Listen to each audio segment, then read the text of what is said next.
Mother Brown's mean a lot. It's pretty much saving me right now. Without this place, I don't know, I'd probably still be in a lot of trouble.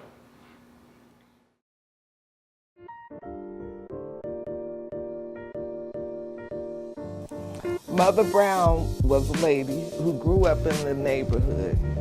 She grew up on Gilman Street and stayed there up until the time of her death. Her heart was so soft, and all she cared about was the people getting enough food to eat. She used her own money. She would go home, make the food in her kitchen. She drove a big yellow Cadillac, so she would serve it off the top of the Cadillac.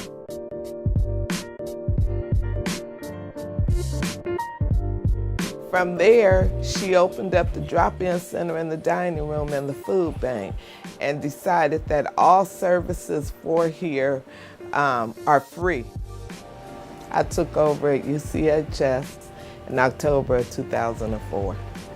Mother Brown was sick with leukemia, and nobody knew she was sick, but she actually interviewed me while she was in the hospital. Mother Brown's, the dining room serves over 8,000 meals a month. The drop-in center, I think we served over 12,000 people in a year. We serve the entire community. Nobody has ever been turned away for food here. We feed everybody. We do what we can just to make positive in their lives. You know, they be having real stuff and big stuff, not just a patty or some basic Army standard type meal. The meals there, you could pretty much heal yourself. If you was outside late night, you couldn't get in, it was a full house, and you was somewhere asleep, you could, you know, weather yourself out from the breakfasts and from the dinners. Eric is a poster child for homeless people. I see people break mentally from this. They start talking to themselves. Even I do it from time to time. Homelessness can do that to you. I heard about Mother Brown through word of mouth. After I graduated from high school, my dad kind of gave me an ultimatum. I didn't believe fat meat was greasy, and one day I came home, he was gone. So I was stuck to fend for myself, and I ended up becoming homeless, going from place to place, car to car, and I ended up here at United Council. Sean came here when he was 17 years old. He came as a kid. He had a little backpack with all his belongings in him.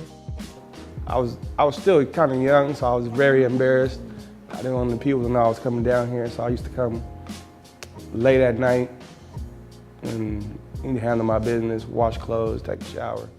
He started volunteering down in the dining room, and the staff down there just fell in love with him.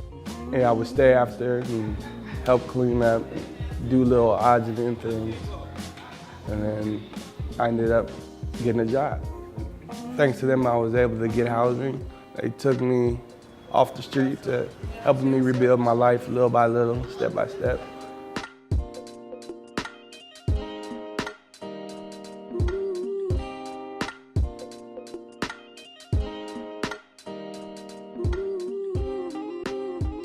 One night, I got up at 2 o'clock in the morning and decided to come up here to see what was going on. There was one man in a wheelchair crunched over, another man sitting in another chair trying to sleep, couldn't get comfortable, and I'm just like, what am I doing that I'm allowing these people to sleep like this? So I just decided that I couldn't do it anymore. It was too heartbreaking to see their legs swollen. Yes, I slept at Mother Brown's. It's really difficult sleeping in a chair. There's no way to stretch out. It's not comfortable, and it causes all kinds of health issues. If I was able to lay down, the swelling would go down, and I wouldn't have to worry as much about my tissue tearing and veins popping and bleeding. Yeah. Next door became a vacant, And the landlord who owns this building also owns that building. So I asked him if it was possible for us to rent the place next door to have beds put in there.